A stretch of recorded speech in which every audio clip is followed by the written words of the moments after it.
हाँ दोस्तों, मैं रवि कुमार आपके अपने YouTube channel study with Ravi पर स्वागत करता हूँ।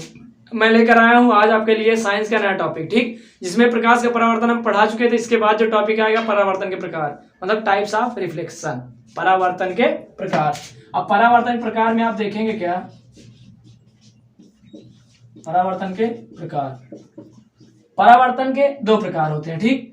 पहला तो परावर्तन का प्रकार है नियमित परावर्तन, नियमित परावर्तन, और दूसरा है विसरित परावर्तन, विसरित। अब यहां पर हम पहले आते हैं नियमित परावर्तन, और दूसरा है विसरित परावर्तन। नियमित परावर्तन वो होता है जब कोई हमारा मतलब दर्पण या फिर कोई पृष्ठ जो चिकना हो, ठीक,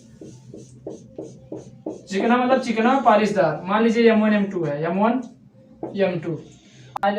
अब जब इस पे परावर्तन करते हैं, यानी हम जब प्रकाश किरण डालते हैं, जब इस पे प्रकाश किरण आपतित होती है, ये टकराने के बाद समांतर, यानी कि समान अंतर पे लौट जाती है। यानी इस पर जो किरण आपतित होती है, टकराने के बाद समांतर ही परावर्तित होती है, यानी समान, ठीक। ये नियमित परावर्तन कहलाता है। यानी आई इस पे गिरी चिकने पालिशदार तल पे, जैसे टकरा, यानी अगर इस पे गिर रही है तो इतनी ही दूरी पर टकरा के जाएगी। यानी अगर ऐसे गिर रही है तो जाएगी कैसे, ऐसे, ऐसे गिर रही है जाएगी कैसे, ऐसे। ये हमारा आ जाता है नियमित परावर्तन में, ठीक। अब विसरित परावर्तन वो होता है कि जैसे मान लीजिए कोई पृष्ठ है खुरदुरा, ठीक, जब इसमें प्रकाश किरण गिरेगी, आपतित होगी, ये ऐसे चला जाएगा, ऐसे गिर रही है पता चला ऐसे चला गया, ऐसे गिर रही पता चला ऐसे चला गया, ऐसे गिरी पता चला ऐसे चला गया। तो ये जो हमारा विसरित परावर्तन है, मतलब कि नियमित नहीं होता। जो नियमित होता है, यानी ऐसे जो समान अंतर पे आपतित होने के बाद जो परावर्तित होती है, जो समान अंतर परावर्तित होती है, यही हमारा नियमित परावर्तन कहलाता है, ठीक। और विसरित परावर्तन वो कहलाता है कि खुरदुरा होता है। जैसे कि आप लोग जानते होंगे, जो घरों के कांच में, मतलब घरों की खिड़कियों में जो कांच लगाया जाता है, वो हमारा विसरित परावर्तन होता है, जिससे कि जब सूर्य का प्रकाश हमारी ओर आता है तो रिफ्लेक्ट कम करता है, ठीक, हमारी आंखों को संवेदित कम करता है, जिससे हमारे आंख पर रोशनी कम पड़ती है, आंख में लगता नहीं प्रकाश। उसके बाद एक और एग्जांपल है, जैसे कि आप लोग अखबार पढ़ते होंगे। अखबार हमेशा सस्ते कागज में क्यों छापे जाते हैं, हमेशा मतलब खुरदुरे कागज में क्यों छापे जाते हैं।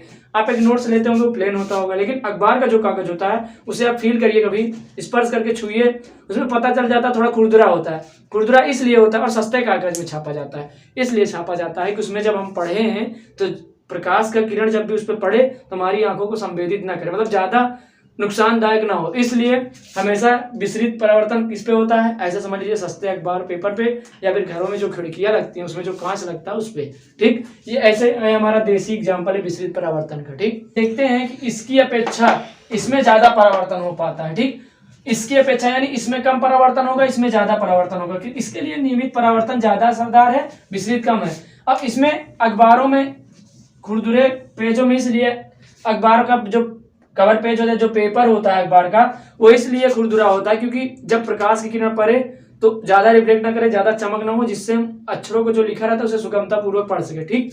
अब इसके बाद हम आ जाएंगे प्रकाश के परावर्तन का नियम, मतलब हाँ, प्रकाश के परावर्तन नियम। प्रकाश के परावर्तन के दो नियम होते हैं, आइए बताते हैं। अब आते हैं प्रकाश के परावर्तन के नियम। प्रकाश के परावर्तन के हमेशा दो नियम होते हैं, ठीक। पहला नियम ये होता है, लिखेंगे, पहला नियम ये होता है कि आपतित किरण, यानी जैसे मान लीजिए कोई दर्पण है, समतल दर्पण या फिर कोई भी दर्पण है, M1 M2 समतल दर्पण M1 M2 है, और ये हमारा जो पृष्ठ है चिकना पॉलिश किया हुआ, ठीक। यहाँ पर एक अभिलंब हो गया, ठीक, अभिलंब बताए थे। अभिलंब मान लीजिए ये कौन सा बिंदु होता है, वीडियो पहले देखे ना तो देख लीजिए जाके, ठीक।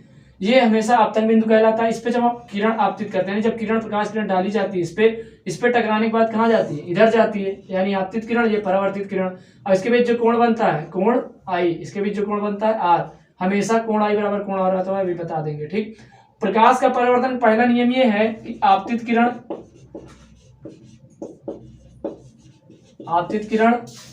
परावर्तित किरण तथा आपतन बिंदु पर डाला गया अभिलंब, तीनों एक ही तल में होते हैं। ये प्रकाश के परावर्तन का पहला नियम है। यानी फिर समझ लीजिए, आपतित किरण तथा परावर्तित किरण तथा आपतन बिंदु पर डाला गया अभिलंब, तीनों एक ही तल में होते हैं, ठीक। और दूसरा नियम ये है कि कोण I बराबर कोण आर, यानी सदैव सदैव अपवर्तन कोण परावर्तन कोण के बराबर होता है। अपवर्तन कोण परावर्तन कोण के बराबर होता है। बराबर किसके होता है? परावर्तन कोण, यानी कोण आई बराबर कोण आर। ये हमेशा हमेशा बराबर होगा। ठीक, लीजिए कोई क्वेश्चन है, जैसे मान लीजिए कोई भी अभिलंब के साथ आपतित किरण अभिलंब के साथ 45 डिग्री का कोण बना रही है। ठीक, आपतित किरण अभिलंब के साथ 45 डिग्री का कोण बना रही है, तो जो परावर्तित किरण होगी वो अभिलंब के साथ कितने डिग्री कोण बनाएगी। जब आप यहाँ पर हम बता दिए दूसरा नियम, यानी कोण आई बराबर कोण आर, अगर ये 45 है तो ये भी 45 होगा। ठीक, ये दूसरे नियम का एग्जाम्पल है। यानी सदैव आपतित किरण अभिलंब के बीच जो कोण बनता है उतना ही कोण, अगर यहाँ 50 बन रहा है यहाँ भी 50 होगा, यहाँ 60 बन रहा है यहाँ भी 60 होगा, यहाँ 70 बन रहा है तो यहाँ भी 70 होगा। ठीक, तो जितना अभिलंब और आपतित किरण के बीच कोण बनेगा उतना ही परावर्तित और अभिलंब के बीच कोण बनेगा। ठीक, ये था हमारा परावर्तन के नियम। ये जो था परावर्तन का प्रकाश, मतलब प्रकाश का परावर्तन, ये आप लोग का खत्म हो गया। जो नया टॉपिक चलेगा वो आप लोग का चलेगा गोलीय दर्पण पर प्रकाश का परावर्तन। ठीक, तो आप लोग इस 2 वीडियो को देखकर एक चैप्टर कंप्लीट कर सकते हैं। देखिए यहाँ पर अब जो भी इंपॉर्टेंट टॉपिक चलेगा वो चलेगा गोलीय दर्पण।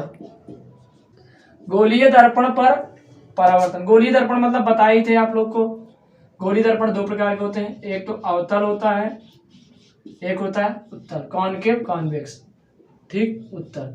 ये 2 दर्पण है, यानी ऐसे ऐसे जो बाहर की ओर कलाई की रहे हो और जो अंदर की ओर कलाई की गई हो, ये हमारा आ जाएगा गोलीय दर्पण में। ठीक, अब इस पे जो परावर्तन होगा, इस पे जो इमेज बनेगा, जो प्रतिबिंब बनेगा, उसे दर्शाया जाएगा, जो हमारा नेक्स्ट वीडियो आएगा। ठीक, तो इसके लिए जो पहला पार्ट है उसे कंप्लीट मतलब कि पूरा अच्छे तरीके से देख लीजिए, उसके बाद इस वाले पार्ट को देखिए। इसके बाद इसमें जो इस वाले मतलब जो आने वाला पार्ट है उसमें जो वीडियो होगा उसमें यह होगा कि अवतल दर्पण पर प्रतिबिंब कैसे बनता है, उत्तल दर्पण प्रतिबिंब कैसे बनता है। ठीक, जैसे मान लीजिए यहाँ पर कोई वस्तु खड़ी है, इसके मतलब पास से प्रकाश किरण डाली जाए दर्पण पर, तो उस पर रिफ्लेक्ट होकर यानी परावर्तित होने के बाद प्रकाश किरण किधर जाती है या फिर इसका प्रतिबिंब किधर बनेगा। प्रतिबिंब मतलब परछाई, इसकी परछाई किधर बनेगा। तो आप लोग जब तक इस वीडियो को तगड़े शेयर नहीं करेंगे, हम नेक्स्ट वीडियो लाएंगे नहीं बता दे रहे हैं, तो आप लोग कोशिश करिए कि अच्छे समझिए। उसके बाद लाइक शेयर सब्सक्राइब में कंजूसी मत कीजिए। ठीक, और कमेंट करके जरूर बताएं कि साइंस क्लास कैसी लग रही है आपको। और हाँ, जो भी क्वेश्चन डाउट हो आप कमेंट बॉक्स में करके बता दीजिए। आप लोग को इसमें बोर्ड में क्वेश्चन उसे सॉल्व करके बता दिया जाएगा। ठीक, यहाँ पर ये कुछ नहीं कि इग्नोर किया जाता हो क्वेश्चन को। जो भी क्वेश्चन आप लोग को ना है भेजिए, और हाँ क्वेश्चन सही हो, ठीक, उल्टा सीधा अपने बना के ना डाल दीजिए। क्वेश्चन करने लायक होगा तभी किया जाएगा, नहीं ऐसे कर दीजिए क्वेश्चन आए बोल दिया सर आप बताइए एक हवाई जहाज 24 किलोमीटर प्रति घंटा की रफ्तार से उड़ रही है और 5000 ऊपर किलोमीटर ऊंचाई पर मतलब 5000 ऊंचाई पर एक हवाई जहाज 54 किलोमीटर या फिर 18 किलोमीटर 108 किलोमीटर प्रति घंटा की रफ्तार से उड़ रही है। पायलट की उम्र बताइए। भाई साहब कैसे बताएंगे यार, मैथ ना हो गया कुछ हो गया। मतलब पायलट है कितनी ऊंचाई पर 5000 किलोमीटर पर और उसका वायुयान मतलब वायुयान उड़ रहा है 150 किलोमीटर प्रति घंटा से। अब हम उसकी मतलब मतलब जो भी आयु है कैसे बता देंगे। हमारा बाप तो है नहीं, हमारा दादा तो है नहीं, हमारा भाई तो है नहीं कि हम उसको पता है वो 18 साल का है। भाई साहब हम भी बता देंगे 44। अब आप जोड़िए 44 कैसे आया, कहे कि हम भी मतलब टीचर हैं आप स्टूडेंट है, हम भी बता दिए ना 44 साल है। जाओ जोड़ो, जब ना आए तो पूछना कैसे 44 है, हम बताएंगे आपको कैसे 44 है। ठीक, कैलकुलेटिंग मतलब कैलकुलेशन कर लेना, 44 साल ही उसकी उम्र है। नहीं पता ना कैसे, तो उसके लिए नेक्स्ट पार्ट देखिए। ठीक, तो अच्छे से तैयार कर लीजिएगा। ठीक, अब चलते हैं, चलते चलते कुछ बोलेंगे आप लोग को। चलता रहूंगा पथ पर, चलता रहूंगा पथ पर, चलने में माहिर बन जाऊंगा, या तो मंजिल मिल जाएगी या अच्छा मुसाफिर बन जाऊंगा। तो आप लोग भी कोशिश करिए और पढ़िए, ध्यान से पढ़िए। ठीक।